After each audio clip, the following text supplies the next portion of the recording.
Hormuz প্রণালীর নিয়ন্ত্রণ ইরানের হাতে নেই বলে দাবি করেছেন প্রেসিডেন্ট ডোনাল্ড ট্রাম্প। বুধবার হোয়াইট হাউসে প্রযুক্তি ও ক্রিপ্টোকারেন্সি খাতের নেতাদের উপস্থিতিতে আয়োজিত সংবাদ সম্মেলনে সাংবাদিকদের প্রশ্নের জবাবে তিনি বলেন, হরমুজ প্রণালীতে আমেরিকার নৌ অবরোধ শতভাগ সফল হয়েছে। ট্রাম্পের দাবি, প্রণালীর নিয়ন্ত্রণ এখন আমেরিকার নৌবাহিনীর হাতে। নর্থ কোরিয়ার নেতা কিম জং উনের সঙ্গে কূটনৈতিক সম্পর্ক পুনর্গঠনের ইঙ্গিত দেন তিনি। পাশাপাশি ফেডারেল রিজার্ভের সুদের হার কমানোর দাবিও জানান ট্রাম্প। ইরানের বিরুদ্ধে সম্ভাব্য কঠোর নিষেধাজ্ঞা নিয়ে সাংবাদিকদের প্রশ্নের জবাবে প্রেসিডেন্ট ট্রাম্প জানান, তেহরানের উপর আরও কঠোর অর্থনৈতিক ব্যবস্থা নেওয়ার পথ খোলা রয়েছে। তিনি দাবি করেন, আমেরিকার নৌ অবরোধের কারণে ইরানে কোনো জ্বালানি বা পণ্যবাহী জাহাজ প্রবেশ করতে পারছে না। The blockade has been 100% successful. No boats have gotten into Iran, but they are getting in for other places. But we'll see. We're going to see what happens. It'll either Trump আরও দাবি করেন, Hormuz প্রণালীর উপর আমেরিকার আগের মতো নির্ভরতা থাকবে না। তেহরানের পক্ষ থেকে তেলের দাম ব্যারেল প্রতি $350 হবে বলা হয়েছিল উল্লেখ করে তিনি বলেন, টেক্সাস, আলাস্কা এবং লুইজিয়ানার মতো স্থানে বিপুল জ্বালানি বিকল্প এবং রেকর্ড সংখ্যক পাইপলাইন তৈরি হচ্ছে। ফলে হরমুজ প্রণালীর উপর আগের মতো গুরুত্ব আর থাকবে না। oil prices are going to drop like a rock, or we'll continue to do exactly what we're doing. They were talking about $350 a barrel. And it's today 84, 85. মধ্যপ্রাচ্যের পাশাপাশি এশিয়ার ভূ রাজনীতি নিয়েও কথা বলেন ট্রাম্প। নর্থ কোরিয়ার নেতা কিম জং উনের প্রশংসার পাশাপাশি সোলের অর্থনৈতিক ভূমিকার সমালোচনা করে তিনি বলেন, সাউথ কোরিয়ার সঙ্গে যৌথ সামরিক মহড়া কমানোর নির্দেশ দেওয়া হয়েছে। I don't want to talk about that, but I do have a good relationship with Kim Jong-un. As you know, you've seen. He didn't like Biden, he didn't like Obama, he didn't like anybody, but he likes me. এদিকে কানাডার উপর কার্যকর হতে যাওয়া 50% শুল্ক 3 দিনের জন্য স্থগিত রাখার কথা নিশ্চিত করে নতুন চুক্তির আশাবাদ ব্যক্ত করেন প্রেসিডেন্ট ট্রাম্প। তিনি জানান, কানাডার প্রধানমন্ত্রী মার্ক কার্নির সঙ্গে আলোচনার পর শুল্ক স্থগিত রাখার বিষয়ে সিদ্ধান্ত নেওয়া হয়েছে। তবে কানাডা জানিয়েছে, আলোচনায় উল্লেখযোগ্য অগ্রগতি হলেও গুরুত্বপূর্ণ কিছু কাজ এখনো বাকি। We, by the way, probably have a deal with Canada. You probably saw that. We very major tariffs were going on to Canada today. We delayed it for 3 days because I think we have a deal with the Prime Minister and good deal for everybody.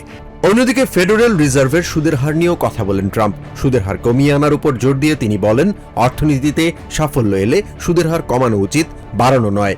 মুদ্রাস্ফীতির অহেতুক ভয়ে fade অনবরত সুদের হার বাড়িয়ে চলেছে বলেও সমালোচনা করেন president. They should allow interest rates to go down. When you announce good numbers, you shouldn't drive them up. They keep thinking that. আমেরিকার যুদ্ধজাহাজ ইউএসএস বেনফোল্ড গত জুলাইয়ে টানা 4 দিন বিদ্যুৎহীন ছিল। জাহাজটির জেনারেটরের সমস্যার কারণে প্রায় 300 নাবিককে খাবার পানি, টয়লেট ও শীতাতপ নিয়ন্ত্রণ ব্যবস্থা নিয়ে দুর্ভোগ পোহাতে হয়। এদিকে 240 দিনের বেশি সমুদ্রে থাকা বিমানবাহী রণতরী ইউএসএস আব্রাহাম লিঙ্কনের দীর্ঘ মোতায়েন নিয়েও উদ্বেগ বাড়ছে। নাবিকদের কাজের পরিবেশ ও মনোবল নিয়ে প্রশ্ন উঠলেও অভিযোগগুলো অতিরঞ্জিত বলে দাবি করেছে ট্রাম্প প্রশাসন। গত জুলাইয়ের শেষ দিকে সাউথ চায়না সিতে 4 দিন বিদ্যুৎহীন ছিল আমেরিকার যুদ্ধজাহাজ ইউএসএস বেনফোল্ড। প্রায় 300 নাবিক থাকা জাহাজটির জেনারেটরে সমস্যা দেখা দিলে বন্ধ হয়ে যায় বিদ্যুৎ সরবরাহ। এতে বিশুদ্ধ পানি, খাবার, টয়লেট এবং শীতাতপ নিয়ন্ত্রণ ব্যবস্থা নিয়ে দুর্ভোগে পড়েন জাহাজটির নাবিকরা। পরে যুদ্ধজাহাজ ইউএসএস জর্জ ওয়াশিংটন স্ট্রাইক গ্রুপের সদস্যরা বেনফোল্ডের নাবিকদের সহায়তার পাশাপাশি খাবার সরবরাহ করেন। পরে মেরামত ও রক্ষণাবেক্ষণের জন্য জাহাজটিকে ফিলিপিন্সে পাঠানো হয়। এদিকে ইউএসএস নেভির আরেক যুদ্ধজাহাজ ইউএসএস আব্রাহাম লিঙ্কনের দীর্ঘ সময় মোতায়েন নিয়েও উদ্বেগ বাড়ছে। জাহাজটি 240 দিনেরও বেশি সময় সমুদ্রে রয়েছে, যা একটি রেকর্ড। নাবিকদের পরিবারের সদস্যরা বলছেন, দীর্ঘ সময় সমুদ্রে থাকায় কাজের পরিবেশ ও মনোবলে নেতিবাচক প্রভাব পড়েছে। এ নিয়ে ট্রাম্প প্রশাসনের তীব্র সমালোচনা করেন ডেমোক্র্যাটিক কংগ্রেসম্যান সেথ মোল্টন। পেন্টাগন জানিয়েছে, লিঙ্কনের এক নাবিক সমুদ্রে পড়ে গেলেও পরে তাকে উদ্ধার করা হয়। এ ঘটনায় সরকারের কাছে জবাবদিহি দাবি করেছেন ডেমোক্র্যাটরা। দেশের সামরিক বাহিনীর সদস্যদের নিরাপদ কর্মপরিবেশ নিশ্চিত করার তাগিদ দেন আরেক ডেমোক্র্যাটিক কংগ্রেসম্যান মাইক লেভিন। তবে ডিফেন্স সেক্রেটারি পিট হেগসেথ ইউএসএস আব্রাহাম লিঙ্কনের পরিস্থিতি নিয়ে ওঠা অভিযোগকে অতিরঞ্জিত বলে দাবি করেছেন। প্রেসিডেন্ট ডোনাল্ড ট্রাম্পও যুদ্ধজাহাজটির মোতায়েনের সময় বেশি দীর্ঘ নয় বলে মন্তব্য করেন। মিশিগানের ডেমোক্রেটিক সেনেট প্রার্থী আব্দুল এল সাইদ অভিযোগ করেছেন তার রিপাবলিকান প্রতিদ্বন্দ্বী মাইক রজার্স কর্পোরেট স্বার্থের প্রতি অনুগত। বুধবার ডিস্ট্রয়েটে সংবাদ সম্মেলনে এল সাইদ দাবি করেন, কংগ্রেসে 14 বছর দায়িত্ব পালনের সময় রজার্স কর্পোরেট অনুদান নিয়ে তাদের স্বার্থ রক্ষা করেছেন। রাজনীতিকে কর্পোরেট প্রভাবমুক্ত করে সবার জন্য মেডিকেয়ার নিশ্চিত করার প্রতিশ্রুতি দেন তিনি। পাশাপাশি নভেম্বরের নির্বাচনের আগে রজার্সকে 5টি বিতর্কে অংশ নেওয়ার আহ্বান জানান এল সাইদ। বুধবার ডেট্রয়েটে স্টেট ও স্থানীয় নেতাদের সাথে নিয়ে মিশিগান ডেমোক্রেটিক পার্টি আয়োজিত সংবাদ সম্মেলনে অংশ নেন দলটির সেনেটর প্রার্থী আব্দুল এল সাইদ। সংবাদ সম্মেলনের শুরুতে প্রেসিডেন্ট ট্রাম্প ও রিপাবলিকান সেনেটর প্রার্থী মাইক রজার্সের তীব্র সমালোচনা করেন সিটি কাউন্সিলের সদস্য ডেনজেল ম্যাকক্যাম্পবেল। তিনি অভিযোগ করেন, রজার্স বড় কর্পোরেট স্বার্থের সাথে জড়িত এবং গর্ডি হাউ ব্রিজের বিষয়ে মিশিগানের অর্থনৈতিক স্বার্থের বিরুদ্ধে অবস্থান নিয়েছেন। ভোটাধিকার রক্ষায় ডেমোক্রেটিক প্রার্থী আব্দুল এল সাইদের অবস্থান তুলে ধরে সাধারণ মানুষের স্বার্থে তাকে সমর্থনের আহ্বান জানান তিনি। মিশিগান স্টেট সেনেটর স্টেফেনি চ্যাং অভিযোগ করেন, তেল ও গ্যাস খাত থেকে মোটা অঙ্কের অনুদান নিয়ে সাধারণ মানুষের জ্বালানি ব্যয় বাড়াতে ভূমিকা রাখছেন রজার্স। এল সাইদকে নার্স ও রোগীদের প্রকৃত প্রতিনিধি উল্লেখ করে তার প্রতি আনুষ্ঠানিক সমর্থন ঘোষণা করেন মিশিগান নার্সেস অ্যাসোসিয়েশনের প্রেসিডেন্ট অ্যারন ম্যাককর্মিক। এরপর আব্দুল এল সাইদ তার বক্তব্যে জনস্বাস্থ্য কর্মী হিসেবে নিজের অভিজ্ঞতা তুলে ধরে বলেন, স্বাস্থ্যসেবার বৈষম্যের পেছনে সরাসরি রাজনীতি ও সরকারি নীতি দায়ী। প্রতিদ্বন্দ্বী মাইক রজার্সকে বড় কর্পোরেট প্রতিষ্ঠানগুলির সুবিধাভোগী হিসেবে উল্লেখ করে তার নীতিকে কঠোর ভাষায় আক্রমণ করেন এল সাইদ। রজার্সকে ট্রাম্পের অন্ধ সমর্থক হিসেবে অভিহিত করে জীবনযাত্রার ব্যয় বৃদ্ধির জন্য ট্রাম্প প্রশাসনের সমালোচনা করেন তিনি। রাজনীতি থেকে কর্পোরেট প্রভাব বন্ধ করারও প্রতিশ্রুতি দেন এই ডেমোক্রেটিক নেতা। বিভাজনের রাজনীতি প্রত্যাখ্যান করে নিজের বহুসাংস্কৃতিক পরিচয় তুলে ধরে এল সাইদ জোর দেন সবার জন্য স্বাস্থ্যসেবা, ভালো চাকরি ও অর্থনৈতিক নিরাপত্তার উপর। শেষ দিকে আব্দুল এল সাইদ জানান, আগামী সপ্তাহগুলোতে মিশিগানের বিভিন্ন এলাকায় গিয়ে সরাসরি ভোটারদের মুখোমুখি হবেন তিনি। একই সাথে তিনি প্রতিদ্বন্দ্বী মাইক রজার্সকে আগামী মধ্যবর্তী নির্বাচনের আগে 5টি বিতর্কে অংশ নেওয়ার আহ্বান জানান। মূল্যস্ফীতি এবং মানুষের দৈনন্দিন অর্থনৈতিক সংকটের সময়ে প্রেসিডেন্ট ট্রাম্পের মনোযোগ ঘাস, হেলিপ্যাড ও বলডোমের মতো প্রকল্পে। রাজনৈতিক ও অর্থনৈতিক বিশ্লেষকরা এমন অভিযোগ করেছেন। একই সময়ে জর্জিয়ায় সেনেটর জন ওসোফের জনপ্রিয়তা বাড়ছে, আর টেক্সাসে গভর্নর গ্রেগ অ্যাবটের সঙ্গে ডেমোক্রেটিক প্রার্থী হিনা হিনোহোসার প্রতিদ্বন্দ্বিতাও জমে উঠেছে। এসব পরিস্থিতি মধ্যবর্তী নির্বাচনের আগে রিপাবলিকানদের জন্য নতুন উদ্বেগ তৈরি করছে। হোয়াইট হাউসের লনের নতুন ঘাস নিয়ে প্রেসিডেন্ট ডোনাল্ড ট্রাম্পের প্রশংসা এবং সেটি সরবরাহকারী কোম্পানির তার নির্বাচনী প্রচারের অনুদানের কথা প্রকাশ্যে বলাকে ঘিরে তীব্র সমালোচনা করেছেন বিশ্লেষকরা। রাজনীতি বিশ্লেষক চার্লি সাইক্স বলেন, বিষয়টি এমন এক সময়ের প্রতীক হয়ে উঠেছে যখন ট্রাম্প নিজেকে সাধারণ মানুষের কণ্ঠ হিসেবে তুলে ধরলেও সাধারণ মানুষের অর্থনৈতিক সংকট থেকে তার মনোযোগ দূরে সরে যাচ্ছে। ওবামা প্রশাসনের সাবেক কর্মকর্তা জিম মেসিনা বলেন, বিষয়টি মানুষের বাস্তব অর্থনৈতিক অভিজ্ঞতার সঙ্গে যুক্ত করাই গুরুত্বপূর্ণ। তার মতে, গ্যাসের দাম, বাজারের খরচ এবং ট্রাম্পের বাণিজ্য নীতি ও ইরান যুদ্ধের আর্থিক প্রভাব এসব মানুষ প্রতিদিন অনুভব করছে। চার্লি সাইক্স আবার বলেন, জন ওসোফের বক্তব্যের গুরুত্ব শুধু ট্রাম্পকে আক্রমণ করার মধ্যে নয়, তিনি প্রেসিডেন্সিকে ব্যক্তিগতভাবে লাভবান হওয়ার কাজে ব্যবহারের অভিযোগও স্পষ্টভাবে তুলে ধরছেন। জর্জিয়ায় জন ওসোফের অবস্থান নিয়েও নতুন আলোচনা তৈরি হয়েছে। গ্রেগ ব্লুস্টেইন বলেন, রিপাবলিকানরা এখন তার জয় ঠেকানোর চেয়ে তিনি কত ব্যবধানে জিতবেন সেটি নিয়ে বেশি চিন্তিত। 2024 সালে ট্রাম্প যে স্টেটে 100,000-এর বেশি ভোটে জয় পেয়েছিলেন, সেখানে ওসোফ এখন এগিয়ে থাকায় বিষয়টি বিশেষভাবে তাৎপর্যপূর্ণ। ওবামা প্রশাসনের সাবেক আন্ডার সেক্রেটারি অব স্টেট রিক স্টেঙ্গল বলেন, ওসোফের তরুণ বয়স, আকর্ষণীয় ব্যক্তিত্ব এবং শান্ত অথচ তীব্র আক্রমণাত্মক বক্তব্য তাকে ডেমোক্র্যাটদের মধ্যে আলাদা করে তুলছে। তার মতে, 2028 সালের প্রেসিডেন্ট নির্বাচনের সম্ভাব্য প্রার্থীরাও ওসোফের কৌশল থেকে শিক্ষা নিতে পারেন। লেখক ও বিশ্লেষক পল ওয়াল্টম্যানের মতে, ট্রাম্প অর্থনীতির মতো জটিল বিষয় নিয়ন্ত্রণ করতে না পারায় হেলিপ্যাড, বলরুম ও লনের মতো দৃশ্যমান প্রকল্পে মনোযোগ দিচ্ছেন। অর্থনীতিবিদ বেটসি স্টিভেনসন বলেন, নভেম্বরের মধ্যে মূল্যস্ফীতি কমানো অত্যন্ত কঠিন এবং ট্রাম্পের ট্যারিফ নীতি বরং মূল্যস্ফীতি বাড়িয়েছে। টেক্সাসে গভর্নর গ্রেগ অ্যাবট ও হিনা হিনোহোসার লড়াইও এখন পরিসংখ্যানগতভাবে সমানে সমান। অন্যদিকে জর্জিয়ায় অসফ এগিয়ে রয়েছেন। লিঙ্ক প্রজেক্টের কো-ফাউন্ডার রিক উইলসনের মতে এসব ফল রিপাবলিকানদের জন্য সতর্কবার্তা, কারণ ট্রাম্প এখন গুরুত্বপূর্ণ বিষয়ে ভোটারদের কাছে জনপ্রিয়তা হারাচ্ছেন।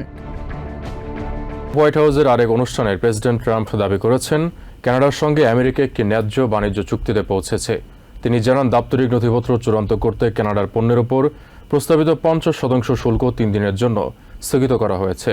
তবে চুক্তি বাস্তবায়নে আমেরিকাকেও কিছু ছাড় দিতে হচ্ছে বলে উল্লেখ করেন তিনি।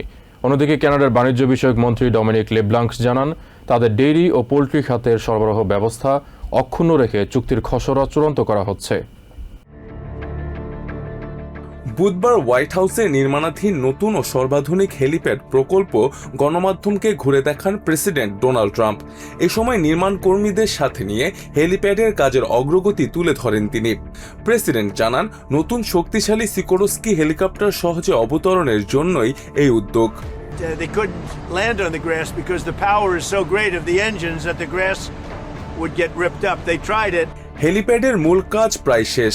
সেখানে গ্রানাইটে খোদাই করা হচ্ছে প্রেসিডেন্সিয়াল সিল। চায়নার প্রেসিডেন্ট শি জিনপিং এর হোয়াইট হাউস সফরের আগে এটি প্রস্তুত হবে বলে আশাবাদী Trump. As an example, President Xi is coming in a little while, a couple of weeks, and we didn't plan to have this done, but it's gone so well. পরিদর্শন শেষে granite স্ল্যাবে স্বাক্ষর করেন প্রেসিডেন্ট। স্থাপন করা হয় স্মারক মুদ্রা।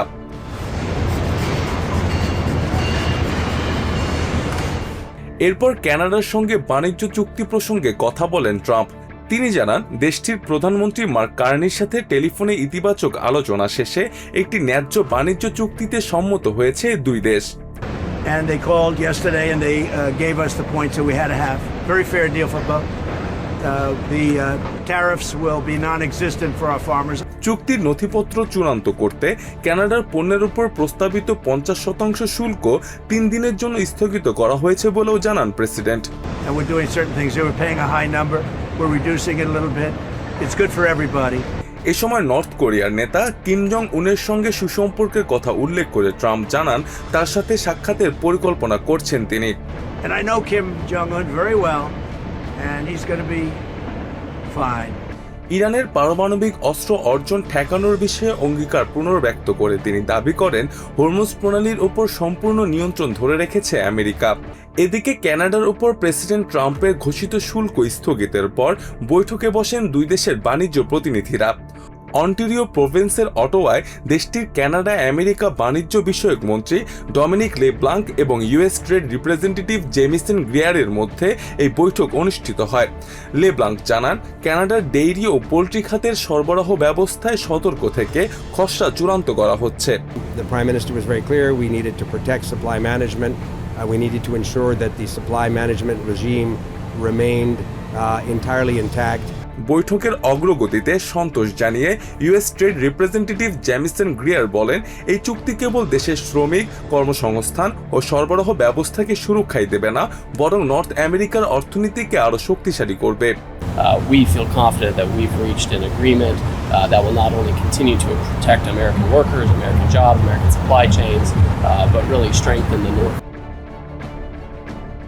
মধ্যবর্তী নির্বাচন ঘিরে প্রেসিডেন্ট ডোনাল্ড ট্রাম্পের নীতি, মূল্যস্ফীতি, জীবনযাত্রার ব্যয় এবং ইরান যুদ্ধ নিয়ে ভোটারদের মধ্যে হতাশা বাড়ছে।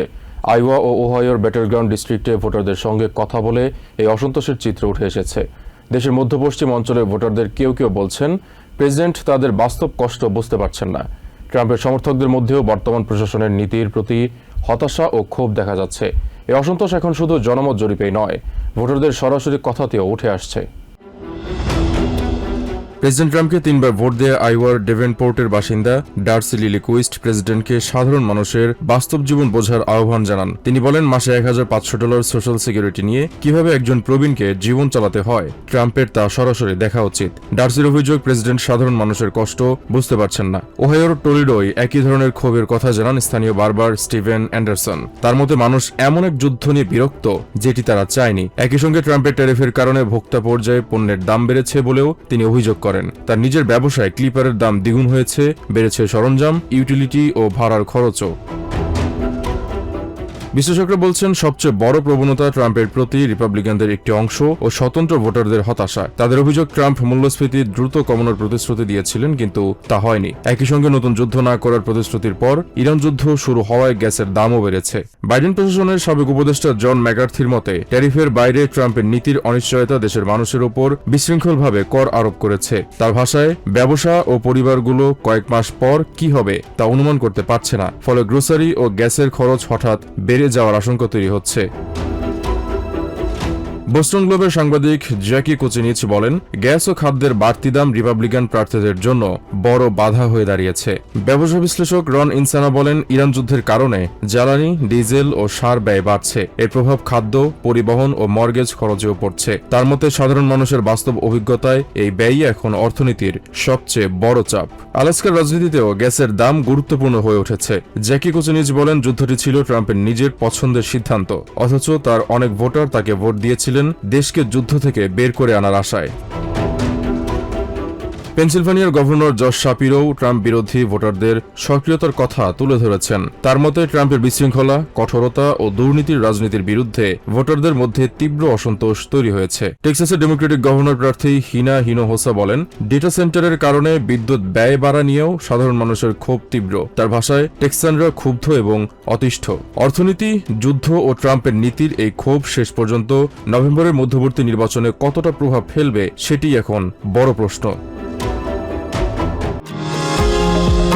নিউ ইয়র্ক থেকে সম্প্রচারিত TVN 24 টেলিভিশন বিশ্বজুড়ে বাঙালির কণ্ঠস্বর।